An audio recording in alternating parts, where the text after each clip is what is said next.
Aujourd'hui,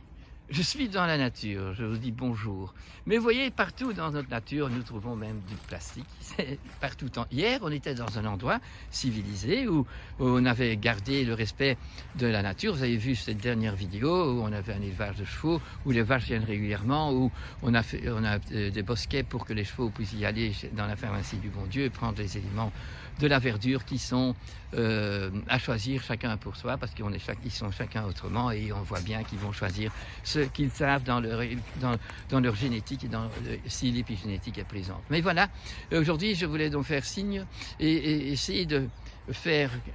clair que nous avons été clandestinement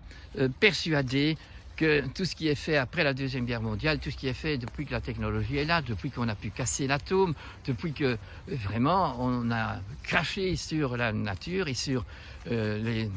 découvertes que l'humain avait fait depuis des milliers d'années. Nous avons donc là braqué et nous avons dit non, non, non, on ne veut pas un monde du symbole, donc les atomes, les éléments du tableau de Mendeleïev, du tableau donc des symboles, eh bien on a commencé à casser la boîte de Pandore qui devait rester présente parce que c'est elle qui envoie toutes les émanations naturelles, donc toutes les connexions de tout ce qui vit sur Terre et donc par bien de ce monde minéral qui après va s'intégrer dans le monde végétal et puis dans le monde animal et puis dans le monde humain, avec une différence, c'est que les animaux, les plantes et le monde minéral, eh bien, ils sont créés et ils restent, si vous voulez, à répondre de leur devoir qui est génétiquement mis. Donc les plantes font ce qu'elles font, et les animaux aussi, et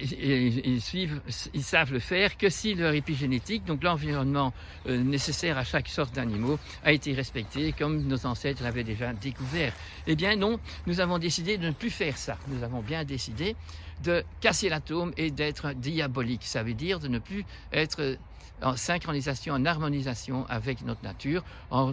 apprenant donc par toutes les déviations que nous avons faites et que faisaient toujours nos ancêtres et qu'on peut faire tous les jours. Eh bien, les ancêtres faisaient des œuvres parce qu'ils devaient être des artisans, et puis maintenant on n'est plus artisans, on est consommateurs ou producteurs, et on est donc des exploitateurs d'animaux et de plantes. Et ça, il faut qu'on se rende compte qu'on est persuadé qu'on fait bien et qu'on est même donc dans la gestion des animaux, par exemple, on est dans la on est dans des aides et on vient voir un endroit où il y a tout plein de veaux, ou tout plein de vaches, ou tout plein de taureaux, ou tout plein de bœufs, ou tout plein de poules, ou tout plein de visons, ou bien tout plein de moutons, si je ne l'ai pas encore dit, de lapins. Enfin, tous ces animaux sont isolés par race, par âge, par sexe. Et bien, on trouve ça tout à fait normal. Vous voyez bien pourquoi l'homme qui mange tout ça et qui peut faire ça devient lui-même aussi tout à fait perdu dans ses réalités génétiques et qu'il n'est même plus d'accord de répondre et d'accomplir sa vie avec le corps qu'il a. Et donc, on a déjà tout démoli. Pourquoi est-ce qu'on ne démolirait pas notre corps et qu'on ne changerait pas les codes génétiques, les circuits neurologiques et hormonaux qui font qu'un mâle est différent d'une femelle? Non, non, nous, on décide même qu'on peut faire des bébés, qu'on peut acheter une femme pour qu'elle porte le bébé jusqu'à l'accouchement et que nous légiférons tout ça. Donc la persuasion que tout ça est bon est donc la raison pourquoi tout continue dans ce mauvais sens. Pour aller dans le bon sens, c'est d'abord voir ça d'une façon très claire et donc remarquer que si le bâtiment que nous avons vu hier est fait telluriquement, parce que donc dans ces endroits à l'endroit où c'est la Flandre, on a beaucoup d'argile, on fait les caves et avec l'argile qui est là, on cuit des briques qui sont donc réfractaires et qui ont une direction pour quand on va les cimenter. L'artisan qui fait ça, il sait tout à fait bien comment faire et nous aurons une maison terriblement bonne qui en été ne laisse pas rentrer trop de chaleur et en hiver garde la chaleur du bon feu de bois. Nous avons tout à fait lâché prise de ça et en quelques décades d'années, les gens qui sont nés, ils suivent copie-coller ce qu'ils ont vécu. La maman donnait plus le sein, on marchait sur du béton et sur du marbre et donc on a attrapé la poliomyélitide, mais bon, elle est devenue, à ce moment-là, elle existait, la poliomyélite, mais elle était tout à fait endémique, ça veut dire qu'elle était plutôt psychosomatique, et puis elle est devenue, donc, pandémique, non, pas, oui, carrément pandémique, et on pense que ça s'est terminé parce qu'on a fait des vaccins, et voilà, c'était bien persuadé que c'est comme ça, mais c'est pas vrai, puisque tous les pays où on n'a pas fait de vaccin, eh bien, après la crise, eh bien, la maladie s'est endormie, donc les virus restent là, mais ils sont en dormance, et donc, comme on n'a pas compris la leçon, eh bien, ce genre de maladie n'a plus beaucoup de chances de venir, mais d'autres maladies viennent à la place, la variole, et ainsi de suite. Tandis que certaines maladies, on en a déjà parlé dans d'autres vidéos, sont nécessaires pour faire passer certainement le cap de l'âge de raison quand on est humain. C'est des choses que vous devez essayer de rechercher, de prendre une littérature ou de trouver des vrais scientifiques qui sont conscients et qui n'essayent pas de trouver des choses qu'on peut commercialiser parce que voilà, depuis qu'on a cassé l'atome, qu'on est diabolique, eh bien, tout est pour l'économie. Et quand on voit que l'économie de la nature, elle pourrait être éternelle parce qu'il y a toujours du recyclage, il y a toujours, à un moment donné, un animal, une plante qui prend le dessus, mais elle ne reste pas à ce niveau-là puisque la saison change et il y a d'autres choses qui viennent à la place. Donc, les entreprises qu'on a fabriquées maintenant, ce sont des exploitations d'animaux, de plantes et même de tout matériau. Et en plus, on a eu la guerre et là, on a su qu'il fallait faire contre les bombes du béton, des bunkers, on appelle ça. Et maintenant, quand vous voyez comment on construit des bunkers et on met quelques belles briques devant pour faire semblant que c'est bon et on oblige encore d'isoler. Tandis que la maison, le bâtiment, la ferme qu'on a vue, eh bien, elle est théoriquement bonne. Donc en été, la chaleur ne pénètre pas plus qu'il faut et en hiver, la chaleur reste bien longtemps. Parce que les murs respirent et tout doit respirer. Nous devons rester dans l'air. L'air contient tous les virus et tout ce que vous voulez, même toutes ces bêtes invisibles. Mais dans le visible, nous pouvons comprendre que si je vois là du plastique, eh bien, il y a quelque chose qui n'est pas normal. Parce que ça ne doit pas être là. Et d'abord, quand on a compris ça, on va arrêter de faire du plastique. Et on ne va pas dire que ceci c'est un plastique bio parce qu'il se dégrade, mais il n'est pas biodégradable. Il n'est plus visible d'une façon à l'œil, mais si vous prenez un microscope, vous allez bien voir que toute la Terre est mise en problème. Et alors le recyclage, c'est ça qui fait que l'économie de la nature est éternelle parce que chacun à son tour prend sa place et on partage tout le temps. Tandis qu'ici, c'est plus du partage. L'économie, c'est pas du partage. Il y a des super riches d'un côté, des super grands magasins de l'autre côté, des super entreprises. Et donc tous les artisans, tous ceux qui œuvrent bien, eh bien, ils sont mis en difficulté parce que même les lois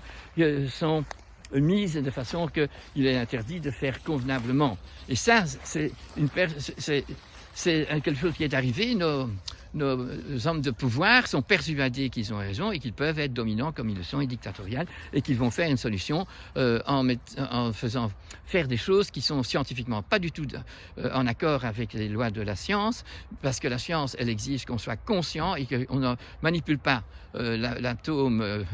pour en faire de l'énergie, qu'on manipule tout ce qui vit parce qu'il y a des atomes dedans et qu'elles ont toutes une relation et que même là, on peut voir l'émanation de sagesse qui peut sortir quand on apprend les valeurs que chaque minéral nous donne. Il y a donc à maintenant revoir sa pensée pour ne plus se laisser continuer d'une façon aberrante parce qu'on est persuadé que ce produit est stérile, donc c'est bon. Non, c'est pas vrai, on ne doit pas être persuadé de ça. On doit être conscient que la nature est vivante et qu'on a besoin de virus et qu'on a besoin de microbes, parce que si on n'avait pas ces ferments, si on avait tout ça, on n'aurait même pas du yogourt, et on n'aurait même pas du vin, et on n'aurait même pas de la bière, parce que ce sont les mêmes petites bêtes qui ont un autre nom, parce qu'elles doivent faire autre chose. Donc on doit nommer les choses, les comprendre, les connaître, être perspicace dans la façon de percevoir les choses. C'est par là que nous allons pouvoir reconstruire en conscience un monde de partage, un monde où chaque élément peut s'épanouir. Bien sûr, si il y a plein de mouches qui s'épanouissent dans ma maison, c'est pas à cause des mouches, puisque je ne dois pas les tuer. S'il y en a trop, c'est parce que la maison est sale, parce qu'il y a une pomme qui pourrit, et alors on a à refaire l'hygiène. Mais bon, vous comprenez bien que dans un milieu vraiment stérilisé comme nos maisons sont aujourd'hui, que nous allons avoir, nous arrêtons même quand c'est du béton, on est dans des cages de Faraday, et toutes les émanations qui viennent de Mars pour dire rien que du magnétique, et que notre corps est fait avec de l'hémoglobine qui est donc avec le fer, et que c'est Mars qui nous l'apporte et qui continue à entretenir le magnétisme pour qu'on puisse tenir debout, et que bon, l'étoile polaire elle est là, et que tout ça est en relation. Mais c'est tout beau, c'est tout beau. Ça devient mauvais quand la science est une science d'exploitation, une science d'invention. Les inventions sont mauvaises, les découvertes artisanales sont toujours bonnes. Maintenant, quitter ce monde qui est partisan en Spoutnik vers sa fin, c'est donc une répétition du Titanic que nous voyons aller de plus en plus vite vers la roche où il va se casser la gueule. Mais voilà, nous avons cassé notre gueule. Heureusement qu'on a toute cette problématique-là pour s'en rendre compte, et pas pour commencer à mettre les masques et plein de choses comme ça, mais pour s'associer en espérant que les gens de la science et les gens du pouvoir politique et les gens du côté sanitaire et tout reprennent leur conscience et arrêtent d'être persuadés qu'ils ont raison et qu'ils ont le droit de maltraiter leurs citoyens parce qu'ils sont nommés, et qu'en tant que scientifique on peut faire de la vache folle, et que c'est tout à fait normal, et qu'on peut après encore faire toutes les maladies chez tous les animaux et tous les humains en créant, pas en créant, c'est pas de la création ça, en inventant une manière de faire autrement que ce que la nature nous demande. Et on est des hommes libres, on a un libre arbitre, donc c'est ça la différence. Librement, de bonne volonté, je veux m'associer à la nature, je veux accomplir ma vie d'une façon saine, que quand je pars je peux être content, ou bien je refuse à ça, je suis diabolique, et donc je fabrique tout ce qui se passe maintenant, de la bombe, toutes les inventions éoliennes et toutes ces choses-là, que je trafique en disant que c'est de l'énergie verte. Non, l'énergie verte, elle passe par le CO2, et c'est l'arbre qui mange le CO2 et le métamorphose pour le recycler en amour, c'est-à-dire en oxygène et en carbone qui sont nécessaires pour la continuité de cette planète. Voilà à quoi se mettre à réfléchir. Et quand on a découvert une vérité, on essaye donc de s'y associer. Et c'est ainsi que quand on rentre à la maison, eh bien, on va pouvoir servir à nos animaux qu'on dit qu'on aime, et qu'on aime vraiment, puisqu'on pratique la nature, on a repréparé un aliment, et voilà, tout ça est prêt pour 2 jours, pour ici 3 chiens, 4 chiens, 6 chiens,